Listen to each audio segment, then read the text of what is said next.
بسم اللہ الرحمن الرحیم. ناظرین السلام علیکم. آپ دیکھ رہے ہیں پروگرام کشمیر ٹوڈے. میں ہوں یاسر رحمان. آج کے پہلے موضوع میں ہم بات کریں گے مقبوضہ کشمیر کی اس ایڈمنسٹریشن کے حوالے سے جس کا اگر صورتحال دیکھا جائے تو بظاہر یہ دنیا کو بتا رہے ہوتے ہیں کہ وہاں پہ ایک الیکشن ہوا اور بڑے عرصے کے بعد جب دنیا نے بہت زیادہ ڈیمانڈ کی تو ایک نام نہاد الیکشن کروایا گیا.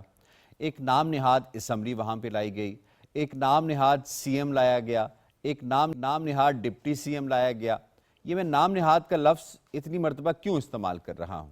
کیونکہ پریکٹیکلی اگر دیکھا جائے تو ان بیچاروں کے پاس, اس بیچاری اسمبلی کے پاس کوئی اختیار نہیں ہے. اس سی ایم کے پاس کوئی اختیار نہیں ہے کہ وہ ایک چپڑاسی کو بھی بھرتی کر سکے, کوئی فائنینشیل پارٹ جو ہے وہ لے سکے, کسی کی ٹرانسفر کر سکے. اس کو تو اپنی سیکیورٹی لینے کے لیے بھی لیفٹیننٹ گورنر منوج سنہا سے درخواست کرنی پڑ جاتی ہے. ڈپٹی سی ایم جو ہے اس کی سیکیورٹی ہٹا لی جائے تو اسے بھی اگر تنقید کرنی پڑتی ہے تو وہ بھی ایل جی منوج سنہا کے اوپر کرنی پڑتی ہے.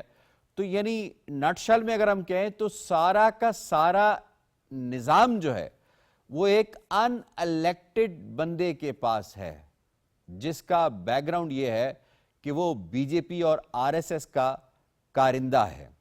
اس کی جو زندگی ہے وہ اسی کے سائے کے نیچے گزری ہے اور اسے مودی کی, امت شاہ کی, اجت دوول کی, راجناتھ سنگھ کی آشیرواد حاصل ہے. ان کا ایک ریپرزنٹیٹیو ہے جو یہاں پہ کام کر رہا ہے, ان کے مقاصد کو پورا کر رہا ہے. اس شخص نے جب سے یہ آیا 2020 میں جیسی آرٹیکل 375 اور 370 اور 35A کو ختم کیا گیا, اس کو فوراً سے پہلے بھیج دیا گیا. یعنی 2020 میں 2019 میں یہ ختم ہوتا ہے, 2020 میں اس کو بھیج دیا جاتا ہے اور اس کے بعد سے 5 سالوں کے اندر اس نے جو کچھ کیا ہے وہ سب کے سامنے ہے کہ کس طرح سے ہیومن رائٹس کی وائلیشنز اس نے کی. اس نے کسی کو بولنے کی اجازت, اظہار رائے کی آزادی جو ہے وہ بالکل مفقود کر دی. آپ کی موومنٹ کی آزادی بالکل مفقود کر دی. ایون جو میروائز ہیں ان کو جمعہ پڑھانے کی اجازت بھی نہیں ہے. مسلمانوں کو جا کے جامع مسجد کے اندر جمعہ اور عیدین کے اجتماعات اور محرم کے جلوس جو ہیں وہ نکالنے کی اجازت بھی نہیں ہے. تو یہ سارا کا سارا اگر کسی کے سر سہرا جاتا ہے اور وہ جاتا ہے لیفٹیننٹ گورنر منوج سنہا کے سر. اور ذرا آج کے پروگرام کے پہلے سیگمنٹ میں ذرا ہم بات کرنے کی کوشش کریں گے یہ پورا ڈھکوسلا انہوں نے جو ایک سجایا ہوا ہے, بتایا دنیا کو بتانے کے لیے کہ ہمارے پاس سی ایم بھی ہے, ڈپٹی سی ایم بھی ہے, اسمبلی بھی ہے, پھر اس کی کیا ضرورت بنتی ہے. بڑے زبردست پینل نے ہمیں جوائن کیا ہے. سب سے پہلے ہم تعارف کروا دیتے ہیں جناب. آج ہمیں جوائن کر رہے ہیں رضا محمد صاحب. آپ کسی تعارف کے محتاج نہیں ہیں, بڑی زبردست بے باک آواز ہیں, ڈیفینس انالسٹ ہیں.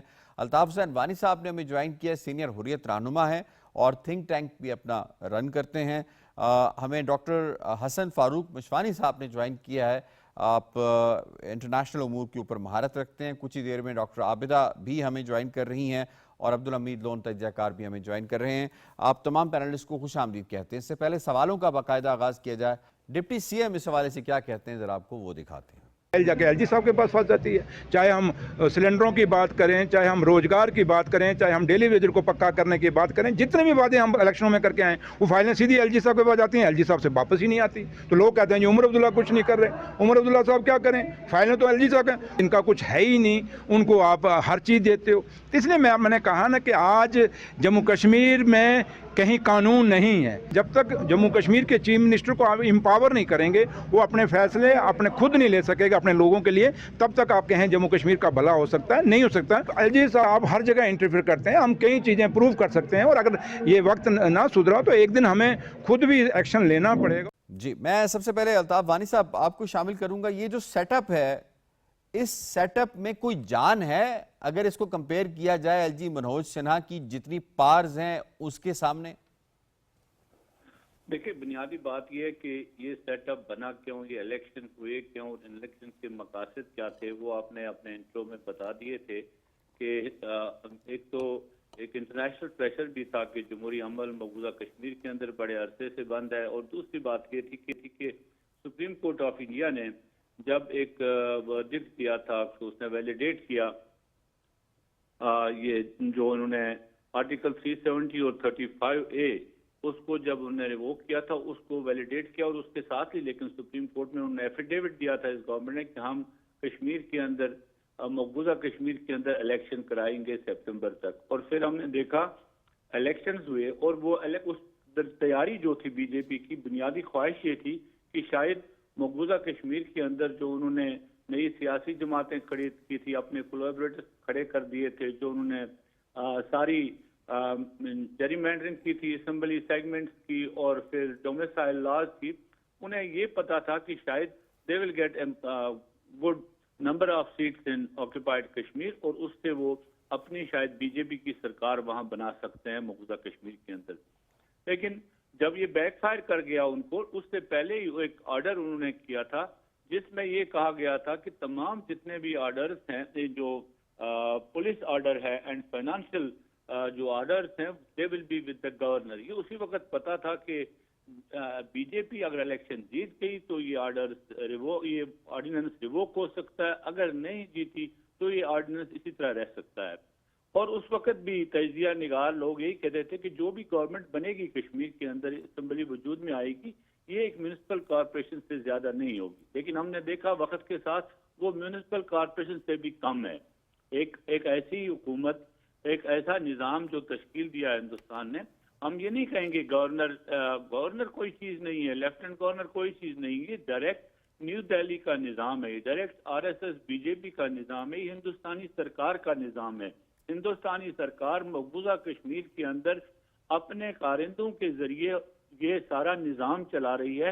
بنیادی مقصد ہے کشمیریوں کی, جو ان کے اہداف تھے کشمیر کے اندر تمام اختیارات دلی کے ہاتھ میں ہوں, کشمیریوں کے ہاتھ میں کچھ نہ ہو, اور جس سے وہ سب کچھ کر سکتے ہیں, اور وہ کر رہے ہیں اس وقت. جس کی آپ دہائی دے رہا ہے, ڈپٹی سی ایم دے رہا ہے, کبھی کبھار وہ سی ایم بھی دے رہا ہے, ہر ایک محبوبہ مفتی دے رہی ہے, everybody is calling. But the thing is کہ اس چیز سے دیکھنا ہم نے یہ ہے, یہ منوج سنہا نہیں ہے, یہ بی جے پی کی سرکار ہے دلی کی, جس نے کشمیریوں کی اگر ہم کہیں اس کو ایک منڈیٹ بھی تھا, اس منڈیٹ کو ایک بار پھر انہوں نے وہی کام کیا جو انہوں نے 87 کے الیکشن ریگ کرنے کے ساتھ کیا تھا. اب جبکہ 2024 میں الیکشن کے نتیجے میں ایک پارٹی, ایک لوگ جیت گئے, ان کو اختیارات دیتے نہیں, اختیارات ان کے اپنے پاس ہیں, اور صرف ان کو ایز اے شو کیس دنیا کے سامنے رکھا, جس کی وجہ سے ہم دیکھ رہے ہیں کہ ان کے تمام جو دعوے تھے بی جے پی کے, کشمیر میں امن ہے, کشمیر میں ترقی ہے, کشمیر کی ساری چیزیں ہیں, اب جب ہم کہتے تھے تو اس کو کہا جاتا تھا یہ پروپیگنڈا ہے. لیکن اب یہی ڈپٹی سی ایم اور وہ لوگ جو اس کا حصہ ہے نظام کا, وہ اس نظام کی کلی کھول دیتے ہیں. تو یہ دنیا کے لیے کافی ہے دیکھنے کے لیے کہ ہندوستان کی سرکار, بی جے پی کی سرکار کس طرح سے مقبوضہ کشمیر کو ڈیل کر رہی ہے. جل صاحب, آپ کو میں انوالو کروں گا, یہ فرمائیے گا کہ انہوں نے نارمیلسی کا منترا پچھلے 5-6 سالوں میں بڑا بیچنے کی کوشش کی, کبھی G20 کے اجلاس کروا کر اور کبھی کسی اور طریقے کے ساتھ بھی. ذرا یہ فرمائیے گا کہ اگر نارمیلسی ہوتی تو خود be J P R S S نے کتنا اس بات کو ثابت کر دیا کہ مقبوضہ کشمیر میں کیونکہ نارمیلسی نہیں ہے, اس لیے کسی کشمیری کو کوئی اختیار, چاہے وہ فائنینشیل ہو یا ایڈمنسٹریٹو ہو, وہ نہیں دیا جا سکتا. اگر اختیار ملے گا ایک ان الیکٹڈ بندے کو جو انڈیا سے امپورٹ کیا گیا ہے, اس کو ملے گا. What's your take on it? آپ نے بڑا صحیح کنکلوڈ کیا کہ اگر یہ گورنمنٹ جو ہے انکلوسیو ہوتی تو یہاں پہ جو میجورٹی ہے کشمیر میں وہ مسلمانوں کی ہے. تو نہ گورنر جنرل مسلم ہے, نہ سی ایم جو ہے وہ ہے, نہ ڈپٹی سی ایم ہے. تو یہ تو بہت ہی امپورٹنٹ بات آپ نے آلریڈی ہائی لائٹ کر دی. تو اس کا مطلب ہے نارمیلسی نہیں ہے, یہ ایک فساد ہے جو انہوں نے کریٹ کیا ہوا ہے تھرو سوشل میڈیا, تھرو فارس الیکشنز, تھرو کوئرسیو میئرز. اور ایک اور چیز بڑی امپورٹنٹ ہے کہ یونین ٹیریٹری کا مطلب جو مجھے سمجھ آیا ہے, union territory does not mean کہ ایک سیپریٹ اسٹیٹ ہے یا کوئی سم سیمی انڈیپینڈنٹ اسٹیٹ ہے. It is part of the Union of India and it is being ruled very effectively from Delhi. اور لیفٹیننٹ جنرل سنہا جو ہیں وہ تو اس حد تک چلے گئے ہیں کہ اگر ان کے ڈپٹی سی ایم نے, جو ان کی اپنی پارٹی کا ہے, وہ ہی از آلسو اے ہندو, اگر اس نے ان کو کرٹیسائز کیا ہے ان کی ایکسٹرا جوڈیشل میئرز کے لیے, اس لیے کہ ان کی فائلیں روکتے ہیں, اس لیے کہ وہ بہت زیادہ سینٹرلائزڈ ہیں, اس لیے کہ وہ کیبنٹ کے ڈیسیجنز جو ہیں ان کو رد کر دیتے ہیں. تو انہوں نے ان کی پاک سے پریولیجز ہی وڈرا کر لی جو آپ انٹرو میں ہائی لائٹ کر رہے تھے کہ ان کی سیکیورٹی ہو گئی, ان کی جو موٹر کیڈ ہے, باقی چیزیں وہی انہوں نے وڈرا کر لی. جی دیٹ افیکٹولی مینس کہ کشمیر جو ہے, جو انڈین انلیگلی آکوپائڈ کشمیر ہے, it is being ruled directly by Bharatiya Janata party, also by the Hindus. اور جو مسلمس ہیں ان کی آواز فزیکلی, مینٹلی, سائیکولوجیکلی سب کچھ سپریسڈ ہے. ٹھیک ہے, آپ کا پوائنٹ آ گیا. میں اس میں شامل کروں گا مشوانی صاحب. یہ ساری سچویشن ہمارے دونوں معزز پینلسٹ نے ہائی لائٹ کی اور دونوں مختلف جو بیک گراؤنڈز کے بیان کرنے کی کوشش کی کہ مقاصد کیا ہیں اور اس کے ساتھ ساتھ نارملسی کا جو دعویٰ ہے اس کے پیچھے کیا معاملات چل رہے ہیں یا کتنا ایکسپوز ہوا ہے. تو یہ انٹرنیشنل کمیونٹی کو کتنا ایک اسٹرانگ میسج گیا ہے مقبوضہ کشمیر کے حوالے سے کہ دیر از نو نارملسی اور مقبوضہ کشمیر کی صورتحال جوں کی توں ہے اور بندے امپورٹ کر کے لائے گئے ہیں جن سے یہ معاملات حل کرانے کی ناکام کوشش کر رہے ہیں احمد سے. تو یہ انٹرنیشنل کمیونٹی اس کو کس طرح سے دیکھ رہی ہے؟ بڑا آپ خوبصورت سوال پوچھ رہے ہیں کہ انٹرنیشنل کمیونٹی جو ہے آج کل دیکھیں دنیا ایک گلوبل ولیج ہے. کچھ بھی آپ دنیا کے کسی بھی کونے میں کچھ بھی کر رہے ہیں, چھوٹے سے چھوٹا ایونٹ بھی اگر آپ کر رہے ہیں یا کوئی انسیڈنٹ ہو رہا ہے تو یہ پوری دنیا بھر میں ود ان سیکنڈز آپ کا جو یعنی جو سچویشن ہے وہ پہنچ جاتی ہے. انٹرنیشنل کمیونٹی اب تک کا جو وہ رہا ہے یعنی کشمیر کے معاملے میں وہ یہ تھا کہ انڈیا کی جو ٹریڈ اور جو دوسری چیزیں تھی اس پہ انٹرنیشنل کمیونٹی نے خاموشی اختیار کی رکھی. لیکن پچھلے کوئی 1-1.5 سال میں جس طرح پاکستان نے بہت ہی زبردست قسم کی فورن پالیسی کو ایڈاپٹ کیا اور دنیا بھر کی جو پولیٹیکل لیڈرشپ ہے, دنیا بھر کے جو ہیڈ آف دا اسٹیٹس ہیں یا ہیڈ آف دا گورنمنٹس ہیں, ان کو جس طرح کنسٹرکٹیولی انگیج کیا پاکستان نے, تو میں سمجھتا ہوں کہ ضروری اس چیز کا جو آواز ہے کشمیریوں کی اور ہندوستان کی وہاں پہ جو ہٹ دھرمی ہے بی جے پی کی, اور میں تو یہ کہوں گا آر ایس ایس کی وہاں پہ جو ہٹ دھرمی ہے کہ وہ آر ایس ایس کی مرضی سے سب کچھ ہو رہا ہے. ہندوستان کی کسی بھی ریاست کے اندر کوئی بھی کام اگر وہ ہوگا تو وہ آر ایس ایس کی اس کی ایما پہ ہوگا اور اس کے پیچھے جو گودی میڈیا ہے اس کے اوپر وہ ہوگا. تو حالات جو ہیں چلیں ہندوستان کی ریاست میں جو کچھ کرتے رہے ہیں, لیکن مقبوضہ کشمیر تو ہندوستان کی ریاست نہیں ہے, یہ تو ایک ڈسپیوٹڈ ٹیریٹری ہے. اس کے اندر تو الٹیمیٹلی انہوں نے ایک نام نہاد الیکشنز بھی کروانے کی کوشش کی. تو کہنے کا مقصد یہ ہے کہ انٹرنیشنل کمیونٹی کیونکہ ایک ڈسپیوٹڈ ٹیریٹری ہے, وہاں پہ آپ ایک باہر کے بندے کو نہیں لا سکتے. تو کس طرح آپ دیکھتے ہیں کہ کتنا ایک سٹرونگ میسج کیا ہے جو کشمیری کہہ رہے ہیں کہ بھائی ہمارے ساتھ بڑا ظلم ہو رہا ہے, یہ تو پوری کی پوری مشینری, گورنمنٹ مشینری یہ باہر سے لے کر آئے ہیں, جو 5 بڑے ہیں ان کی سیکٹری, ان کا پولیس چیف, ان کے جو باقی معاملات ہیں, باقی سیکٹریز ہیں, وہ سارے باہر سے لے کر آئیں گے. جی بالکل صحیح فرما رہے ہیں آپ کہ دیکھیں یہ ساری جو سیٹ اپ آپ نے گنوایا ہے یہ مسلمان نہیں ہے, یہ majority of them are Hindus. وہ اب اس کے اوپر سوال اٹھا رہے ہیں کہ جی آپ وہاں کی جو انٹرنل سیکیورٹی ہے, وہاں کی جو وہاں کا جو انٹرنل نظام ہے وہ آپ باہر سے کنٹرول کر رہے ہیں. اور آپ نے دیکھا ہے کہ ان کے جو ڈپٹی چیف منسٹر ہیں وہ کہہ رہے ہیں کہ ایون پولیس تک جو ہے وہ دہلی سے کنٹرول ہو رہا ہے.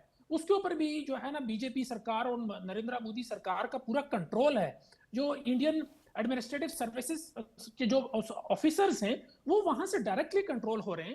تو یہ ضروری چیز ہے کہ دنیا بھر کی جو بین الاقوامی برادری ہے, ہیومن رائٹس کے جو ادارے ہیں, میڈیا جو ہے اس کا نوٹس لے کہ ہندوستان جو ہے وہ کشمیر میں بربریت جاری رکھے ہوئے ہیں, وہاں لوگوں کی بنیادی سہولتیں اور بنیادی جو ان کی رائٹس ہیں ان کو بہت بری طرح پامال کر رہا ہے.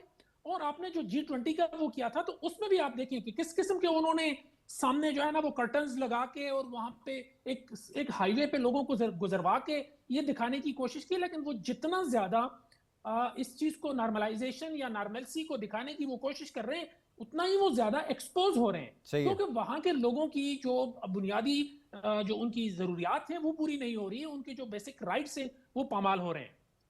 ٹھیک ہے, آپ کا پوائنٹ ہے کہ میں ڈاکٹر عابدہ نے ہمیں جوائن کیا. ڈاکٹر صاحبہ آپ کو شامل کرتے ہیں گا کہ اس سارے پروسیس میں اگر ہم دیکھیں تو ایک سی ایم نما چیز بھی وہاں موجود ہے جس کا نام عمر عبداللہ ہے. تو اس کی کیا ویلیو بن جاتی ہے, یہ کیوں اس وقت تک سی ایم کی کرسی پر براجمان ہے جبکہ اسے پتہ ہے کہ اس کے پاس کوئی اختیار نہیں ہے. عہدہ تو ہے لیکن سیریمونیل عہدہ ہے. اصل تو سیریمونیل عہدہ لیفٹنٹ گورنر کا ہوتا ہے, لیکن یہاں الٹی گنگا بہتی ہے. یہاں جو سیریمونیل عہدہ ہے وہ سی ایم کا سیریمونیل عہدہ ہے, جس کو الیکٹ کر کے سو کالڈ لوگوں نے ووٹ دے کے یہاں تک لایا ہے. تو اس ساری پروسیس کے اندر کوئی جمہوری بندہ ہوتا, کیا اسے اس سیٹ کے اوپر رہنا چاہیے تھا جب اس کے پاس کوئی اختیار نہیں ہے, وہ لوگوں کی کوئی خدمت نہیں کر سکتا, اسے ہر ایک چیز کے لیے بھیک مانگنی پڑتی ہے لیفٹنٹ گورنر سے؟ جب ہم دیکھتے ہیں کہ انڈین جو سٹانس ہے نارملسی کو انڈیا جو انٹرنیشنل لیول پہ پروجیکشن کرتے ہوئے, اس کو ہم دیکھ سکتے ہیں کہ جو کرنٹلی جو یہ بھی یہ ہوا, اس کے بعد یہ کلیئرلی ایک بگ کوشچن مارک ہے انڈیا کا جو سٹانس ہے نارملسی کا اور پیس اینڈ آرڈر جو وہ ڈکلیئر کرتا رہا so far Indian illegal occupied Jammu and Kashmir میں. وہ کیسے, جیسے ہم دیکھتے ہیں U N charter article 1 into U N general assembly resolution 1514 1960 اس کی کلیئرلی یہ اس کو ڈسریگارڈ کرتا ہے, جو کہ کشمیریوں کا رائٹ آف سیلف ڈٹرمنیشن ہے. نارملسی کو اگر ہم دیکھا جائے تو انڈر انٹرنیشنل لا یہ وائلیٹ کر رہا ہے, جو کرنٹلی یہ بھی ایک ہم دیکھتے ہیں violate Kashmiri Muslim rights and self determination. دوسرا آپ نے کہا کہ سی ایم ہمارا جو وہاں پہ بیٹھے ہوئے ہیں عمر عبداللہ صاحب, اور وہ اس کو جسٹ بیٹھے ہوئے ہیں اور کلیئرلی الیکٹڈ پوزیشن میں بیٹھے ہیں اور یہ سب کچھ دیکھے جا رہے ہیں. ایکچولی آپ دیکھ سکتے ہیں کہ 68 to 70 مور دین 70% وہاں پہ مسلم ریپرزنٹیشن ہے کشمیر میں. اب انہوں نے اس کو بھی تو جسٹیفائی کرنا ہے. ایک طرف ہم یہ بات کرتے ہیں کہ اگر ہمارا جو کانفلکٹ ہے یا ایشو ہے وہ یو این تک گیا ہوا ہے, انڈر یو این ریزولوشن اس پہ چل رہا ہے, اور وہاں پہ ہم سیلف ڈٹرمنیشن یا رائٹ کی بات کر رہے ہیں, اور ابھی تک ڈسپیوٹڈ ٹیریٹری ہے. تو جہاں پہ یہ واقعی گورننس یا واقعی جو آرٹیکل 370 اور اے کے بعد جو انہوں نے ایک نام نہاد ایک جوریڈکشن یا جو ایک سینیریو بنایا تھا, تو انہوں نے اس کو بھی جسٹیفائی کرنے کے لیے یہ جو اپنے جو لوگ ہیں وہاں پہ انسٹال کر رہے ہیں, وہاں پہ جو وہ چیزیں کر رہے ہیں. بٹ عمر عبداللہ اور یہ جو یہ ہیں ڈیفینیٹلی انہوں نے ریپرزینٹ تو کرنا ہے کہ ڈیفینیٹلی ہم جو کلیئرلی میجورٹی ریپرزینٹ ہے. آپ جب کسی کو ریپرزینٹ کرتے ہیں تو آپ کے پاس کوئی اختیار ہوتا ہے, آپ ٹرانسفر پوسٹنگ کر سکتے ہیں, آپ سیاسی جو ڈیسیژنز ہیں ڈے ٹو ڈے وہ لے سکتے ہیں. عمر عبداللہ تو کچھ نہیں کر سکتا ایسا. کیسی ریپرزنٹیشن ہے یہ, کیسی ترجمانی ہے جو عمر عبداللہ کر رہا ہے, ذرا یہ بھی بتا دیجیے. دیٹس ریلی کویسچن, کیونکہ یہاں سے ہم اس کو ہائی لائٹ کر سکتے ہیں کہ نیو دہلی کنٹرول وہاں پہ ہے, اور وہاں پہ جتنے ابھی تک جو ہیومن رائٹ وائلیشن ہو رہی ہے, وہاں پہ جو کشمیریوں کو رائٹس نہیں مل رہے, وہ سارا کچھ نیو دہلی کروا رہا ہے, اور نیو دہلی سینٹر وہاں پہ ہے. اگر آپ اس کو سارا کچھ اگر عمر عبداللہ نے کرنا ہے تو پھر آئی تھنک انڈیا کا وہاں پہ انوالومنٹ کیا رہ جاتی ہے. تو یہاں سے ہمیں کلیئرلی جو ایک انفلوئنس ملتا ہے کہ نیو دہلی کنٹرول گورنمنٹ ہے, اور وہ جو مسلمس کو اسپیشلی جو وہاں پہ ریپرزنٹیشن دی ہے مسلمس کی, نہیں ہم سارا کچھ تو بات نہیں کر رہے, ہم تو یہ کہہ رہے ہیں کہ وہ اس کے پاس تو کچھ بھی نہیں ہے, کوئی اختیار ہی نہیں ہے اس کے پاس. میرے خیال میں ابھی تک ان کے لیے تو وہاں پہ ان کے پاس ایک کوشچن مارک آتا ہے کہ سمپلی ریزائن کریں اور بیک آف کر لیں. کہ بھائی یہ ایک چیز کلیئرلی ہو سکتی ہے کہ آپ کچھ کر سکتے ہیں تو بیٹھ سکتے, تو آپ نے کس سطح پہ کس کو جسٹیفائی کرتے ہوئے آپ بیٹھے ہوئے. ٹھیک, آپ کا پوائنٹ ہے کہ میں اس میں وانی صاحب آپ کو ذرا شامل کرتا ہوں, تھوڑا سا اگر کمپیریزن ہم ڈرا کریں, کیونکہ دیکھیں دونوں ڈسپیوٹڈ ٹیریٹریز ہیں. اگر دیکھا جائے اس طرح آزاد کشمیر کے حوالے سے دیکھا جائے تو آزاد کشمیر میں ایک پریزیڈنٹ موجود ہے جو کشمیری ہے, پرائم منسٹر موجود ہے جو کشمیری ہے, بڑا با اختیار ہے, اس کے پاس بجٹ ہے, وہ اس کے پاس ساری پارز ہیں. اور دوسری طرف مقبوضہ کشمیر کا جو خطہ ہے جہاں پہ ہم جیسے گنوایا کہ سارے کے سارے وہاں پہ انڈیا سے لا کے لوگوں کو, اگر تھوڑا سا تقابلی جائزہ آپ لیں, کس قدر انہوں نے انتظام و انصرام کے حوالے سے, بیسک ہیومن رائٹس کی آزادی کے حوالے سے اور باقی تمام حوالوں سے مقبوضہ کشمیر کو بالکل جسے کہتے ہیں وہ دیوار کے ساتھ لگا دیا ہے, اور کشمیریوں کی ترجمانی یا ان کی ریپرزنٹیشن نہ ہونے کے برابر رہ گئی ہے. دیکھو بات یہ کہ پہلے بھی کشمیر کے اندر اگر آپ جب کہتے ہیں ریپرزنٹیشن کی بات, سیٹ اپ کی بات, تو مقبوضہ کشمیر کے اندر over the period of time 1947 کے بعد آہستہ آہستہ ایک ڈکلائن ہوئی, ڈکریز ہوئی, ڈیٹوریشن ہوئی پاورز میں مقبوضہ کشمیر کی عوام کی, مسلم میجورٹی کی. آہستہ آہستہ وہ ڈس امپاور ہوتے گئے. ہم نے دیکھا کہ پہلے وزیر اعظم, صدر ریاست, پھر تبدیل ہو کر وزیر اعلیٰ بنتا گیا, اور پھر آہستہ آہستہ ہندوستان نے 294 کے میں سے 292 آرٹیکل کشمیر میں پہلے سے ہی ان کے نافذ تھے, اور پھر جو 370 اور 35 کی ایبریگیشن کے بعد ہندوستان کو ٹوٹل ایک اوپن پلینگ فیلڈ ملا to change the demography of Indian occupied Jammu Kashmir. اور شیلڈ تو وہ ہیومن رائٹس وائلیشن باقی چیزوں کو پہلے کرتے رہے, we have been discussing since long, لیکن اس کا اگر مقابلہ کیا جائے آزاد کشمیر میں سلولی اینڈ اسٹیڈلی آزاد کشمیر میں امپاورمنٹ بڑھتی جا رہی ہے اور بڑھتی گئی.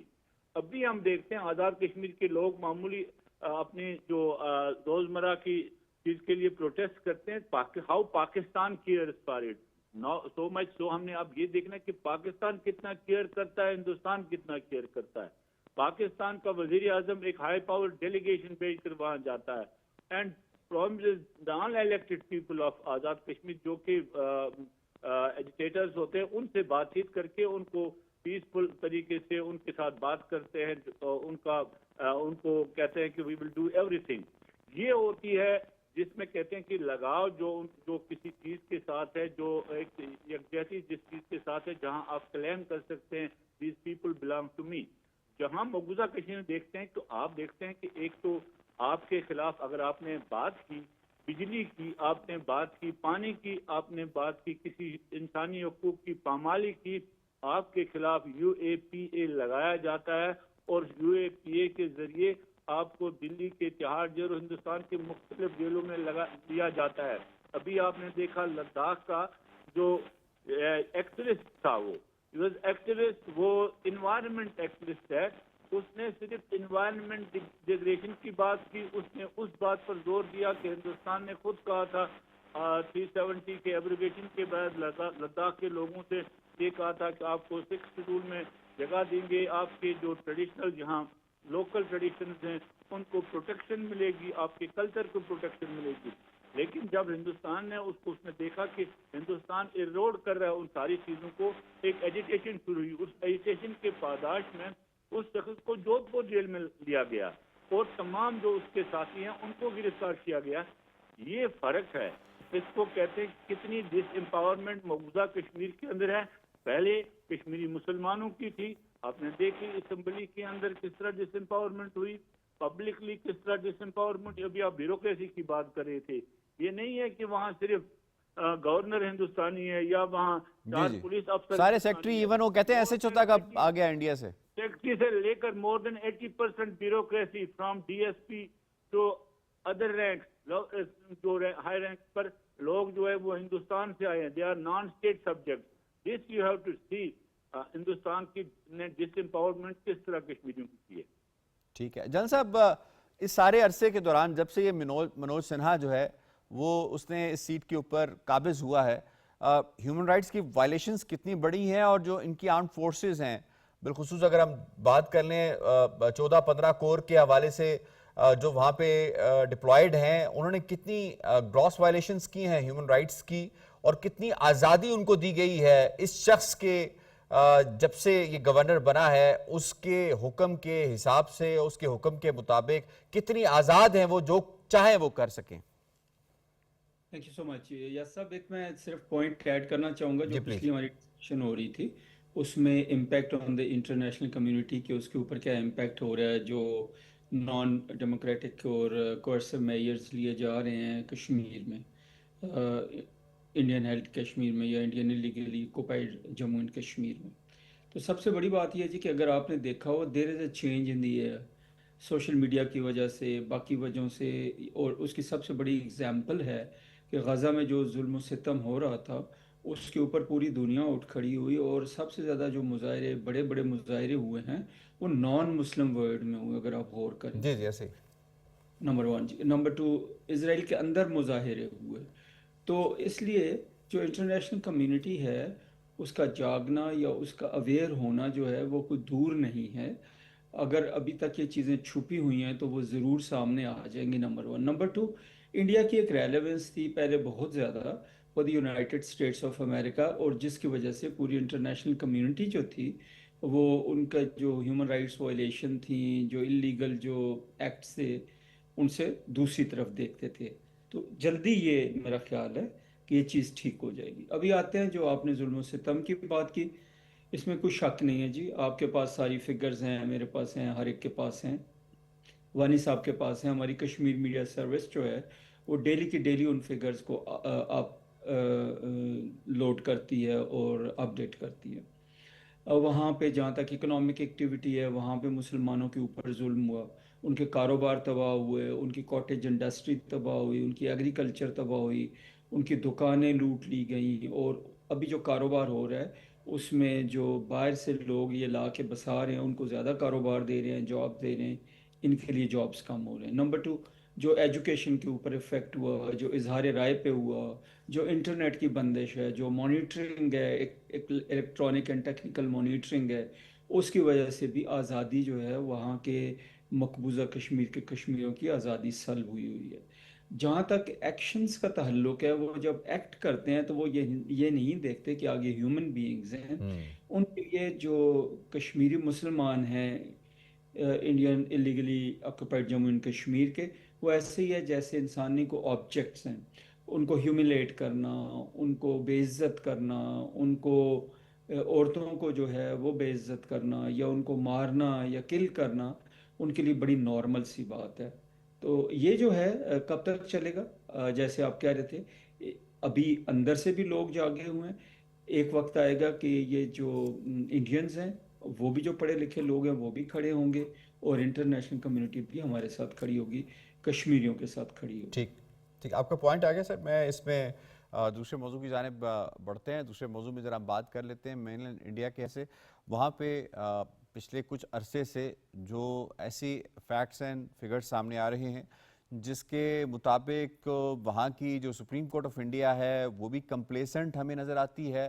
وہاں الیکشن کمیشن آف انڈیا, جس کی ایک زمانے میں بہت زیادہ یہ بڑکیں مارا کرتے تھے کہ الیکشن کمیشن آف انڈیا جو ہے بڑا ٹرانسپیرنٹ ہو کے کام کرتا ہے, بڑا انڈیپینڈنٹ ہے اور اس پورے خطے کے اندر اس کی ایک توتی بولا کرتا تھا. لیکن اب جیسے جیسے بی جے پی کی اس فاشسٹ رجیم نے ان اداروں کے اندر اپنے لوگوں کو بھرتی کرنا شروع کر دیا ہے, تو پتہ یہ چلا ہے کہ یہ تمام اداروں کے اندر جو کرپشن ہے, ان تمام اداروں کے اندر جو میل پریکٹسز ہیں وہ اس قدر بڑھ گئی ہیں کہ اب جو ووٹرز ہیں وہ یا تو سرے سے غائب کر دیے جاتے ہیں ان کی لسٹیں, یا پھر ان کو ڈال کر اور بعد میں ڈیلیٹ کر دیا جاتا ہے. ایسا ہی معاملہ بہار میں ہونے والے جو الیکشنز ہیں, کچھ ہی ٹائم رہ گیا اس کے اندر, نومبر میں الیکشنز ہونے ہیں. اس کے اندر 8 کروڑ ٹوٹل ووٹرز ہیں, مسلمانوں کی ایک بڑی تعداد ہے, تقریباً 18% مسلمان وہاں پہ بستے ہیں اور ان کی ووٹرز کی بھی اچھی خاصی تعداد ہے. اب انہوں نے ریسنٹلی یہ کیا ہے کہ الیکشن کمیشن آف انڈیا نے جہاں دلتوں کو ووٹر لسٹوں سے نکالا ہے وہاں پرٹیکولرلی ٹارگٹ کر کے مسلمانوں کو ووٹر لسٹوں سے نکالا ہے. اس حوالے سے دوائر کی بڑی زبردست سٹوری ہے. آئی مسٹ سے کہ آپ اس کو سٹوری کو لازمی دیکھیے گا, اس میں انہوں نے فیکٹس اینڈ فگرز کے ساتھ اس کو مینشن کیا ہوا ہے. اس پہ جو اپوزیشن ہے وہ کیا کہتی ہے ذرا آپ کو وہ سناتے ہیں. تو بہت وشوس سوتر سے پتا چلا ہے کہ بی جے پی والے انہوں نے انٹرنل سروے کرایا تھا جو بڑے ڈراونے تھے ان کے لیے. اس کے بعد مدد مانگی گئی چناؤ آیوگ سے. چناؤ آیوگ نے اس اسکیل کے ریویژن کا نرنے لیا تاکہ دلت, پچھڑے, مسلمان, غریب لوگ خارج کیے جا سکیں, کیونکہ گریوانس ریڈریسل کی کوئی ویوستھا اس اسکیل کے ریویژن میں نہیں ہے.